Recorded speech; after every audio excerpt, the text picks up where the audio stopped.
He says, the moment you take that paycheck, you're an employee.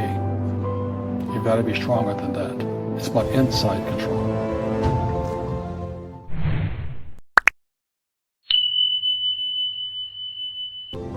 So when we have obsolete ideas, we get obsolete results.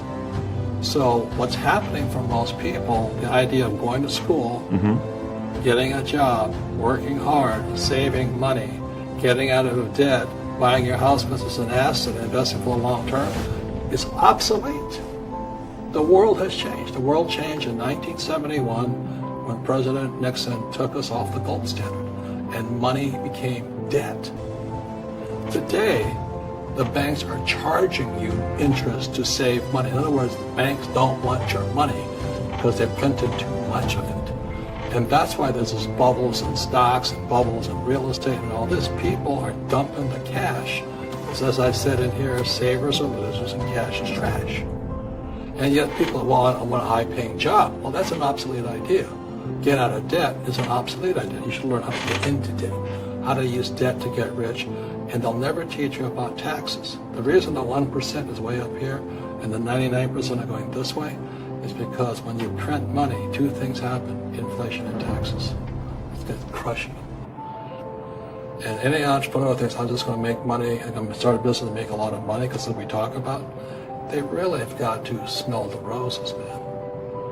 You know, that's not what the real entrepreneurs are doing.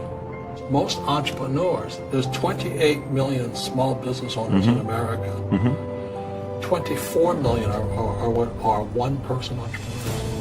They're called non-employee entrepreneurs. So and that's what happens is when people don't really understand what an entrepreneur does. So most people are self-employed, but they're not really entrepreneurs. The self-employed pay the highest taxes of all. And nobody tells them that. Yeah, it's also called the entrepreneurial spirit.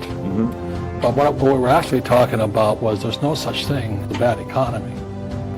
You know, there's the external, you and I, we all have an external economy, but we also have an internal economy. And the willpower is to change our internal economy. So for me, I can see the good and I can see the bad. I don't really give a damn because I'm going to be rich anyway.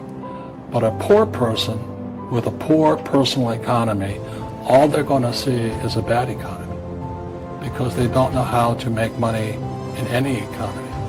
And a middle-class person, they have a middle-class economy. You know, what they want is a nice house, and a steady paycheck, and a job, and the car. And so when you take their job away, to them, that's disaster. Well, since an entrepreneur doesn't have a job anyway, it's no big deal. So all I'm saying to people, and it's what Bucky Fuller taught me, is always two sides, you know what I mean? You know, to use plural, at minimum two. So if you think the economy is bad, it's because your economy is bad. If you think that steady, employment is important, then you'll see an economy without jobs. Your economy. Your economy versus the external economy. Got it. What you control versus what you can't control. I can control, yeah. It's called an internal focus versus an external focus. So the real entrepreneur has an internal focus. That if they fall down, they say, oh, this is good, because I'm going to go up higher. You know, the average person will fall down and say, oh, I'm going to take some Prozac. Or somebody has a mistake, so, oh, the mistakes don't matter. Well, mistakes matter. It means you didn't know something. But a real entrepreneur, whether they fall down, they always can go up. They can stand back up and go higher. That no matter what happens to them, they get stronger and better and smarter and happier. But a person with a weak internal mindset is that they're so afraid of what happens, it generally happens. Like, people who are afraid of losing their jobs, they generally lose their jobs. You know what I mean? Yeah, no doubt. So everything comes through you. Yeah, so the entrepreneur first job is to control inside here, not outside there. And that's why my rich dad never gave me a paycheck. He says, the moment you take that paycheck, you're an employee. You've got to be stronger than that. It's about inside control.